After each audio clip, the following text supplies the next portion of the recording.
Hi, my dear students. There is an important update for CBSE students, 10th standard particularly. Because அவங்க வந்து நமக்கு ஒரு new year curriculum வந்து வெளியிட்டிருக்காங்க. இந்த நியூ இயர் கரிக்குலம் அப்படின்றதுல 10th ஸ்டாண்டர்டோடைய எலிஜிபிலிட்டி, அதாவது பாஸ் மார்க் அப்படின்றதுல தேர் இஸ் எ சேஞ்ச். இப்போ எழுதுனாங்க இல்லையா, கடைசியாக இந்த போர்டு எக்ஸாம் எழுதியிருக்கிற ஸ்டூடெண்ட்ஸ்க்கு வந்து என்ன மெத்தட் இருக்குது அப்படின்னா, ஓவராலாக 100 மார்க்குக்கு 33% மார்க் எடுத்தால் போதும், விச் மீன்ஸ் 33 மார்க்ஸ்.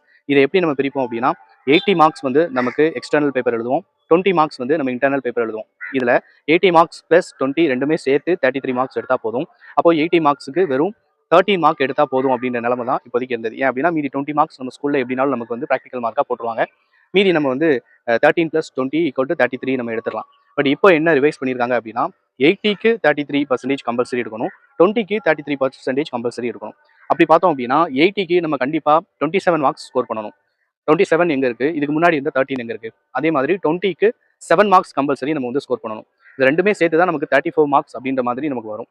ஸோ இது என்ன அப்படின்னா, பார்க்குறதுக்கு கொஞ்சம் சிம்பிளாக இருக்கலாம், பட் நிஜமாவே 27 அப்படின்றது கொஞ்சம் நம்ம ரீச் பண்ணுறதுக்கு பெரும்பாலான ஸ்டூடெண்ட்ஸ் கஷ்டப்படுவாங்க. ஸோ 12th ஸ்டாண்டர்ட் மாதிரியே 10th ஸ்டாண்டர்டும் இப்போ வந்து ரொம்ப டஃப் ஆகிடுச்சு.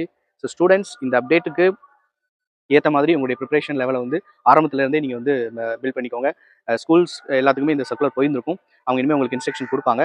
ஸோ இந்த அப்டேட் அப்படின்றது ரொம்பவே முக்கியமான அப்டேட். ஸோ இதுக்கேற்ற மாதிரி உங்களுடைய ப்ரிப்பரேஷனை வந்து கண்டிப்பாக வந்து இம்ப்ரூவ் பண்ணணும். இந்த தகவல் உங்களுக்கு பயனுள்ளதாக இருக்கும்னு நம்புறேன். மீண்டும் அடுத்த வீடியோவில் சந்திக்கலாம். பாய்.